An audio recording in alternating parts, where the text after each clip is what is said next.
don't even think that game was over yet on Tuesday night when I texted the thread and I said, Bobby Marks, now let's do this because we got to figure out an offseason here. He's the best NBA front office insider for ESPN. Bobby Marks with us on Willard and Dibs. Bobby, how are you today? I'm good, guys. How are you? Yeah, we're great, man. Hey, listen, first question right off the bat. How viable are the Warriors in terms of acquiring a big name should he become available? Well, I mean, I think at the end of the day, it's a matter of where you are salary-wise. This is different than years before. This is different than combining two salaries and going out and get a $45 million player or a $50 million player. Where they are right now, it's not viable. Where they are right now, from now until June 30th, it's not viable. You're basically kind of in a frozen transaction period where you ended the season with your finances, these new apron rules that started on Monday, the inability to take back more money, the inability to aggregate contracts, meaning combining salary. So if you wanted to go out and get a $48 million player, you wouldn't be able to combine Andrew Wiggins and Draymond Green, for example, here. So for now, you're kind of in a holding pattern until you figure out what you're going to do with Chris Paul and what the price tag, if the goal is to bring back Klay Thompson, is. And then you can start figuring out as far as, where your salaries are, do some of the restrictions that are really strict right now, start to loosen in everything right now. But yeah, I mean, you've got, from a draft equity standpoint, you've got, you can trade your first round pick starting the night of the draft. So you can move 25 and 27 or 26 and 28. You can also move that pick that's owed to the Wizards that you can move that's in the, if it's in the top 20 here. So from an equity standpoint, you've got pieces. It's just a matter of loosening, some of those restrictions. And I think that's a big reason why, Joe Lacob has been on the record saying that there basically has to be some type of budget here. And the budget has to come to pass before June 30th in order to get below the apron and have that flexibility the way I'm reading it. And how much does the Chris Paul contract play into that? Is there a way that contract could be used as a resource in a trade by guaranteeing it and finding somebody to take it on? Well, you can, sure. I mean, that's what happened last year with Phoenix when they wound up moving Chris. His contract at the time was only partially guaranteed, and they wound up getting Bradley Beal in the deal. You could do that. I think it's just a matter of is ownership in the front office willing to absorb more salary? If you're moving $30 million, are you willing to take back a $30 million guy that's guaranteed? I think that's the kind of the unknown right now, because if you just waive Chris, you have the flexibility to get under the luxury tax or get under the either apron, even if you bring back Klay. Bobby, how much is Klay Thompson worth on the open market? I think he's, I heard somebody say the non-tax mid-level. I was like, wait a minute. I was like, I know he was bad the other night in Sacramento, and I think that's the shame of it all. He wasn't good in Sacramento, and I thought he had been really good up into that point, kind of since the All-Star break here. I still think he's a $25-30 million player. I really do. Is he a 3-year for 3 years? Probably not. But if the Magic fall, I'm going to just give an example. If the Magic fall short and, they need shooting desperately, would you pay Klay 2 for 60, 2 for, 50, somewhere in that range? And I think he's still, a north of $20 million guy. Can the Warriors afford him at that price point that you're laying out? If it's 2 and 50 even, can Joe Lacob afford to bring him in and still stay below either apron, let alone the tax number? Yes, they can, because if you take Chris off, that gets you down to about 141. You add 25 million there, that gets you 166. The apron's like 177. You could still add a couple minimum guys here, so it is certainly doable as far as, and that gives you, as I said, some of those restrictions that you have right now begin to get lifted, and it gives you the more flexibility to go out and do another deal if you wanted to. Bobby Marks, ESPN, with us here on Willard and Dibs. Bobby, let's go back to what you were saying about how for right now you cannot combine two salaries to get get a bigger salary. So how and when could they? So in other words, when they were able to get to a point to get into a conversation about acquiring a bigger player, how in dumbed down terms can they go about doing that? July 1st. That's when basically the clock resets as far as where you are financially. July 1st is a date to circle, and I think certainly Chris's contract gets guaranteed on June 28th. So you'll know by the end of June as far as where Golden State will be going into free agency as far as from a flexibility standpoint. When you look at assets they possibly could package at that point, how is Andrew Wiggins viewed around the league at 26.2 next year? Yeah, it's a little bit of a rich contract. There were moments when he was pretty good, and then there was moments like the Sacramento games, and there were probably more moments like that this season. 3 years at whatever $75 million, for example. What's left is a rich number, but it's a matter of okay, what else is coming back with it, right? Is there another player? Is there a young player? Is there draft picks here? Every team needs a $20 to $25 million player to put in a deal if the goal is to go out and get a $35-40 million guy. So it's more of a I don't want to say trade asset, but it's a trade component that a team could use. The value of it as far as on the court is probably not where it was, certainly from 2 years ago. Bobby, this is the one I think a lot of Warrior fans struggle with, especially, and this is an extension of that Wiggins conversation. If the Warriors get to a spot where they can get into a conversation about a big name player, do they have the assets that another team would want without including Jonathan Kuminga? Well, I mean, it's a matter of, yes. I mean, you got Podziemski, you've got Moody, and you've got draft picks. And Trace Jackson-Davis, right? Those are your, take Kuminga out of the equation. So what are those three? Draft equity, and then you add that big contract there. So I certainly think so. I think that from the young player's perspective, you do. I don't think you have to put Kuminga in. I mean, it's just a matter of kind of who that player is, who's available. When you look at the aprons, the various aprons, and Joe Lacob has been very adamant about trying to get out of that second apron, what's the big punishment that lies in the future for Golden State if they continue to be a second apron violator? Yeah, so what will happen is if you finish next season over the second apron, your first-round pick in 2032 gets frozen, okay? So what that means is that you won't be able to use that in a trade. If you're in the apron, basically 3 years in a row, so you're starting with the 24-25 season, your draft pick in the seventh year, so all the way out, will get moved from wherever it is to the back of the first round. So let's say, 7 or 8 years from now, Golden State's got the first pick in the draft. Well, that all of a sudden becomes the 30th pick in the draft because you've been over the apron for 3 years in a row. Bobby, let's talk about Chris Paul specifically for a second because I know this one is a little bit intricate. Can you explain to our audience what exactly the Warriors can do with that contract, other than, as you said, obviously just waiving him? Yeah, I mean, in any other probably season, I think it's a trade asset here. What you can't do is because it's not guaranteed, you can't trade Chris Paul out right now and take back a $30 million player because you're basically sending out zero as far as in salary because there's no protection to it here.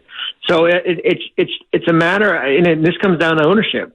How much is ownership willing to kind of absorb if there is a player out there that they can go get? And if it's not Andrew Wiggins, if it's Chris Paul, and now you're adding draft picks and you're adding your young players here, that's a big trade asset here. But, there's certainly a big cost to guaranteeing that. There's a cost to running back the same group. And I said that before the Sacramento game, I thought you could have made an argument that, hey, based on how they played at the end of the year and, 10-2 and 27-12 in the last 39, really good on the road. But since Sacramento, now it's like, okay, now who's going to be the odd man out? And I do think it's going to be Chris, unless, as I said, ownership is willing to take back more money, and take back more money means another player, and also bring back Klay Thompson. From a practical standpoint, is there even a suitor out there that would want Chris Paul at $30 million to give up their $30 million asset? Probably not, unless you're getting something back, something good. We saw it last year. We didn't. There was the likelihood that Chris was going to get waived in Phoenix, and then all of a sudden Bradley Beal becomes available. But the difference was last year you were able to combine salaries. This year you're not. So that makes it a little bit more challenging. So if there was a $50 million guy out there, to go out and put him and Wiggins together, the likelihood is that you still exceed that second apron, and that won't be allowed. Interesting. Bobby Marks with us, ESPN here, Willard and Dibs, 95.7 The Game. Bobby, I wanted to follow up on your comment about, yes, the Warriors can afford Klay Thompson at $24-25 million per year. Can they afford Klay Thompson and also find a way to trade for a younger, big-name player? No, they can't. They can't, because basically what will happen is Klay would replace, if you waived Chris, would replace that. You're basically right at the luxury tax. You sign Klay and you move Chris and you take back a $30 million player.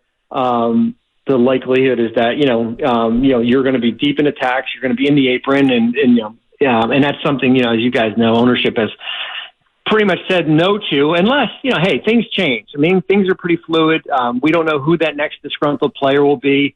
But as I said, the challenge as far as going out and you basically got to go dollar for dollar on every trade, certainly presents a challenge. So then let's take the Warriors at their word, because they've all said in the last 48 hours they want to keep Klay. Yeah. When you hear them say that, what does that mean to you as far as their roster reconstruction? I think what it says is that they want to keep him, but there's a price to keep him at, and they're probably not willing to go back over a price. I think it's there's you've got Moody and Brandon as kind of fallbacks if things don't work, and eventually, and I know you got Curry on 2 more years and Green's got 3 more years. Eventually, you're probably going to have to rip the Band-Aid off this, and if he's step one to doing that, the challenge comes with. If Curry was in the last year of his deal, then you could say, well, maybe you do it one more, run it back 1 more year and stuff. Steph's got 2 more years left, and you still want to put a competitive roster, and it's a matter of kind of having faith in those 2 young players that you can do it. As I said, if the price is too steep to bring him back. When you talk about ripping the Band-Aid off, when that actually happens and Jonathan Kuminga is still here, what does that extension look like? He's going into his last year of a team option at 7.6. If he gets extended this offseason, how much do you think he gets and for how long?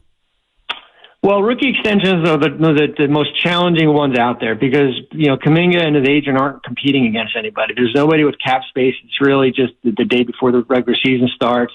Basically, Golden State's got all the leverage until next offseason. So I always thought, rookie extensions, my good friend Brian Windhorst always says it's kind of like the fun extensions, right? Like you're basically buying upside. It's a stock. You're hoping that player can take 2 steps and he can become an all-star. I think his number is probably in that 5 for 130 range. I don't think he's a max player, which would be 5 for 225 or 5 for 225.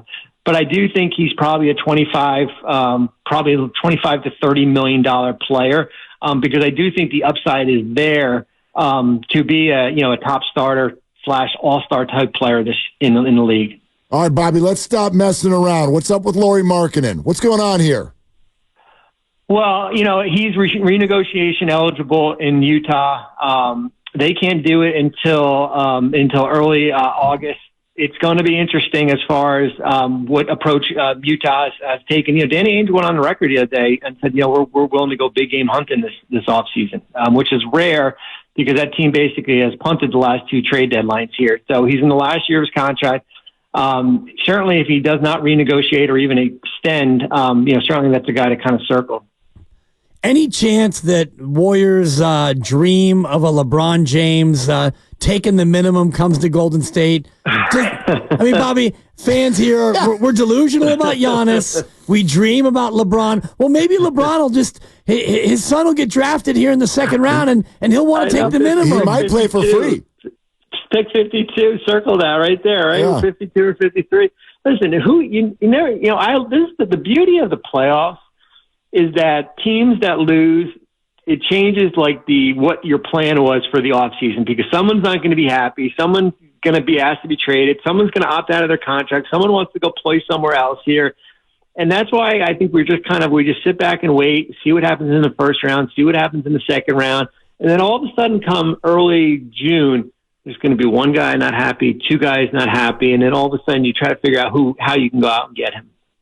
I mean, some names, Bobby, even just possibilities. Like what? I'm interested to see what happens with the Clippers, right? Like, Paul George has been eligible for an extension since last June. Kawhi Leonard signed one. What happens if the Clips lose in the first round? Mm-hmm. That's interesting. But then it comes back to the challenges of kind of getting your finances in order and being able to have the ability to go out and get a guy like that if he did become available. Is Minnesota one to watch too, with Edwards' contract exploding next year and the Cat and Gobert already making north of 40 for next year? Yeah, I mean they're deep in the second apron. I think it's interesting what happens with that ownership. What gets resolved there as far as who's going to be in charge. Do they have to slash money? Phoenix is not an easy first round series, certainly for them. McDaniel's extension kicks in. Edwards' extension kicks in.